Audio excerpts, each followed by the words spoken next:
context, first of all, we have around 150 deaths. John, I can't watch the news anymore.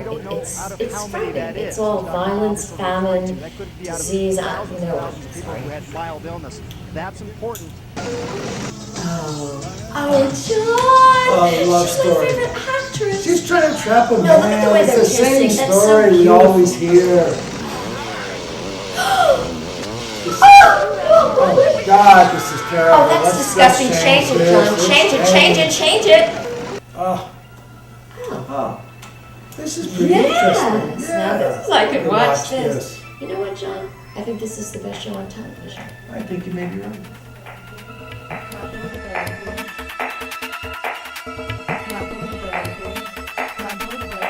Oh, give me the wallet. Journey with me, baby. Take you on a ride. Cut the chase, let's race down to the lifestyle. Judging makes you crazy. Easy is so free. Come with me, 'cause mentally I'm lovely. To be loved, fearlessly to be loved, so holy. BuddhaBaby, shake me in my belly. To be loved, fearlessly to be loved, so holy. BuddhaBaby, shake me in my belly.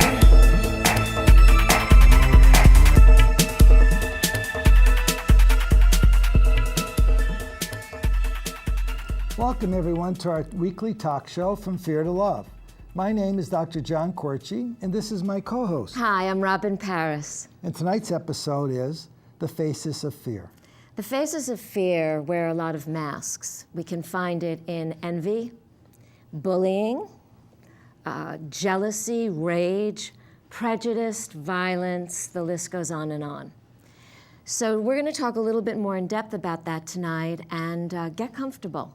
Pull up your chair and take the journey with us. Stay tuned. Stay tuned. Well, welcome to today's crosstalk. This is a favorite topic of mine because fear is something everyone really has to understand in order to understand other people and to get along in relationships. Fear presents itself most commonly as sternness, a cold exterior, a controlling person who seems to always get the job done by controlling all the little parts of the job, all the little actions that are involved, micromanagement. Fear also is anger.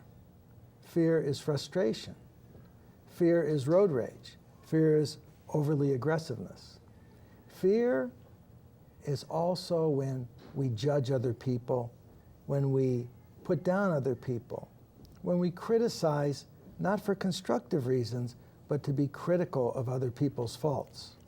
All these things cause resentment, which is fear, causes anger, which is fear, and what it all revolves around is rejection.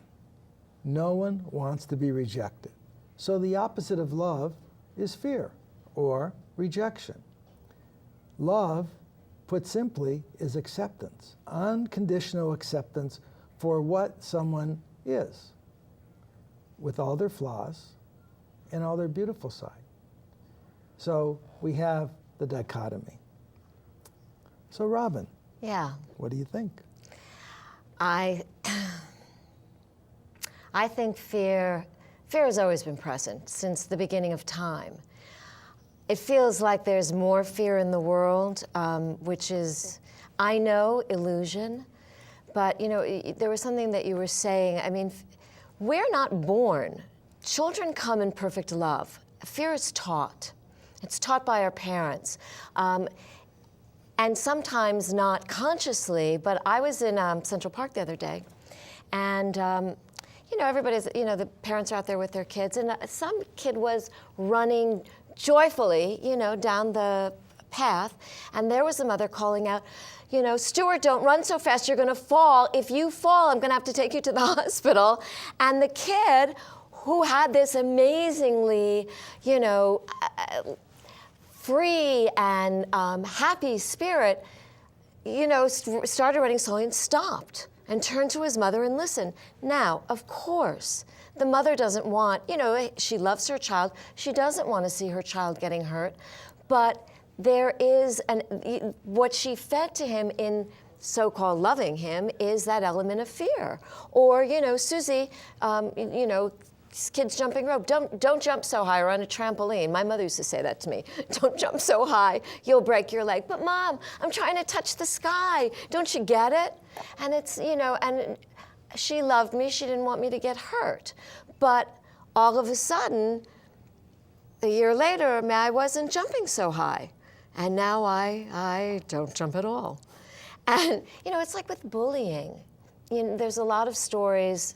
Bullying isn't new, but for some, thank God, people are starting to pay attention to it and really getting into the conversation of it. And I've been thinking about these children who are so angry and feel so, they must feel that there's no control in their life. So the best thing to do is to go and control someone else. And I'm not saying that every parent who has a child that's a bully is a bully themselves, but it's learned some way. Mm-hmm. I used to bully my dog, and it's because I felt so, my dad was a disciplinarian, and you know, I grew up in the 50s, and he hit. It was physical. And I would never hit back. I'd be dead. So, you know, it was just warding off the blows. But at some point, it must have gotten to me that I needed to wield some kind of power because all this power was being wielded on me. So I would choke our dog and say to the dog, why don't you love me? And, of course, you know, the dog's tongue was hanging out, and my mother would turn, she was doing the dishes or something, and she'd say, well, Robin, that's not very nice. No, somebody should have come and choked me to really teach me that it wasn't nice. But I wanted to instill fear in, I guess, an animal, because when my dad was angry, I was afraid. So, you know, and so for me, I guess, so my bullying, I didn't bully other kids, but maybe I did. My memory is that I didn't, but maybe I did. But I definitely bullied the dog. Well, this is very important because loving is learned. And we can't really love unless we've been taught how to love. I don't know if I agree with that. I think that souls that come in perfect love.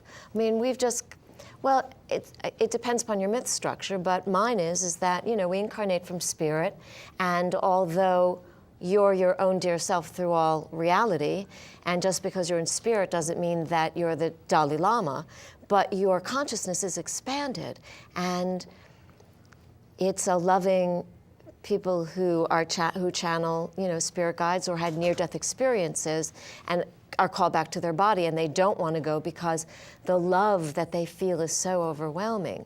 I mean, this is what newborn souls come in feeling. So well, they may have that feeling, but to interact in a relationship, it's learned. They don't know how to interact in a relationship. I suppose. And this is the way I see it. But anyway, the point of it is, so we carry this on through our life based on our experiences as a child. So if we're bullied as a child, we become bullies. If we've been molested as a child, we become molesters. Mm-hmm. So it's very difficult for us to break away from how we've been domesticated. Yes. And that usually occurs somewhere around 3 years of age. Now, the thing of it is, then we spend the rest of our life looking for the answer of love, looking for love. And what we have to realize is first we have to be able to give love, mm-hmm. be love, and then we'll attract love. And we always attract what we are. So basically, if we're only 50% lovers, we attract 50%. And the thing of it is, after a while we become tainted and believe it's not out there. No one's any good, things aren't right. There's love everywhere, there's beautiful people everywhere, but for you to select them out and find them, you have to really be in the right zone. Right. And there's the many faces of fear prevent love. Yes. So if you're It's a the stern absence of control love. freak, you're not going to be capable of truly loving. You may be a great employee, Yeah. at least for a while. You know, I but said, you won't be able to live your life. I said to Vince, I was talking to him earlier, and I was telling him that I was really glad that we were doing this segment, because you sort of get to revisit the genesis of where we first experienced fear. And I told him a story about when I was 5, and you know, I'd like to share it with you. Can we roll the tape? Oh, there it is. Oh God, you know, I was thinking about, there's a lot of things that scared me, that I was fearful of when I was little. But one really stands out. I was 5 and I was in kindergarten and I was in this split shift. So I went to school, I think, from like 8 o'clock in the morning to 12 o'clock in the afternoon. And I would go home and, you know, my mom would always be there and make me lunch and blah, blah, blah, blah, blah. And one day I came home from school and my mom had always left the back door open so I could get in, and I came home and nobody was there. Nobody was in the house. And I was absolutely terrified. And this was my house that was loving and comfortable, and all of a sudden the furniture looked like monsters. And I remember sitting in the den with my hands folded, and the front door, I couldn't see the front door. There was a lot of house left, you know, and I knew that's where my mom would come in, but I started, you know, how could she leave me alone like this? I mean, I know I'm a big girl. I'm in school. I'm 5. It really makes me really emotional. And I thought, was so scared because I thought that something happened to my mother, that, you know, she was dead or something. And I was hearing all these noises, but I was, you know, too afraid to go and investigate. But I had started Sunday school.